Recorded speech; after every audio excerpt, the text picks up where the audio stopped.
napansin ko yung ating kampanya sa galit, kampanya sa atake.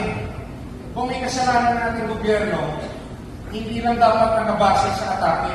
Dapat meron tayong programa na bibigay sa tao na mas magaling kaysa sa mga nakaupo. Presidente Duterte, bakit natin siyang binahal kahit hindi kami taga-Davao? Dahil nakita namin, nung umpisa, sinabi na ang Pilipinas pwede maging Singapore. Dahil sabi, susundin natin ang federalismo. Nag-ikot kami. Naniwala kami sa kay Mayor Duterte. Hindi naman talaga yung nakakalaman ng kay Mayor Duterte. May sinulog siya na flag dahil pinaglaban niya ang isang Pilipina na papatayin ng isang gobyerno. Hindi ko alam yun. Yung tatay yun, pinala yun. Pero nakita ko sa TV, may matapang na Mayor ng Mindanao. Noong first Mindanao sa amin, late ako dumating. Sabi ni Mayor, pinagsabihan na yung lahat na huwag sabihin na tumakbo ka. Tinalate ako hindi mo alam.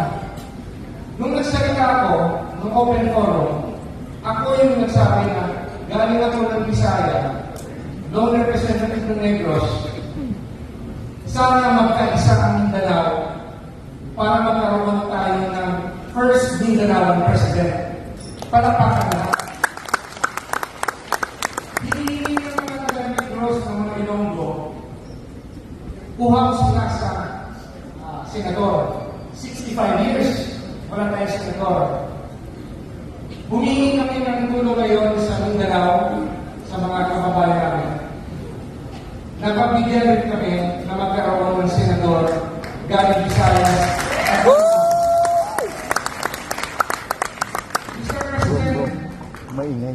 nakalimutan natin ang una natin pinaglaban. Labanan ang korupsyon. Naging commissioner mo ako sa PACC. Nandiyan si Chairman Guerrero at Chairman Belica. Alam namin yung naging problema sa korupsyon. Kahit kagalingan ng dependency, wala tayong ebidensya kasi mahirap ang witness. Let us amend the Data Privacy Act and Bank Secrecy Law na kung government official ka, open mo. Bakit ka matatakot kung wala kang tinatawag? Pangalawa, sinabi mo nung isa, labanan natin ang kahirapan, poverty. Puro ayuda tayo ngayon. Yung problema ng Pilipinas, kulang tayo sa trabaho. We have to generate jobs. How do we do that? We industrialize. We have to manufacture our own weapons, our own cars, our own airplanes. How do we do that? Madaling sabihin na gumawa na ng factory. Let us amend the procurement law to favor Philippine manufactured products. Na kahit mas mahal, bibili ang Filipino products para maraming trabaho sa Pilipinas. Hindi lang puro ayuda. Gusto mo ba ayuda ng ayuda? Kailangan natin ng trabaho. Gawa natin ng paraan. Ang pangalawang paraan para magpadami ng trabaho yung tinatawag ng state-managed farming. Ano po yung state-managed farming?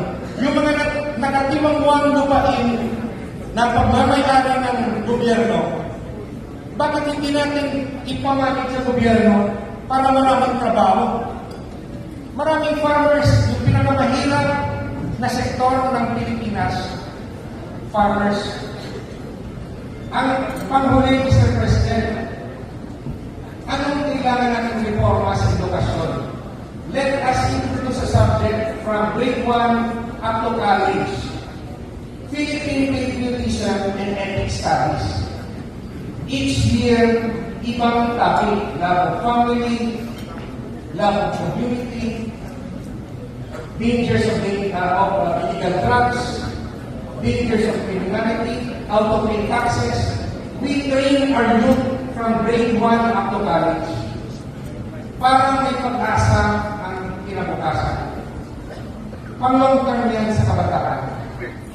Fight against corruption para bigyan natin ng trabaho at edukasyon. boses ng taga-Negros na Marilongo, magiging inspired kami para yung susunod na Pangulo manggagaling sa PDP 2020. Salamat.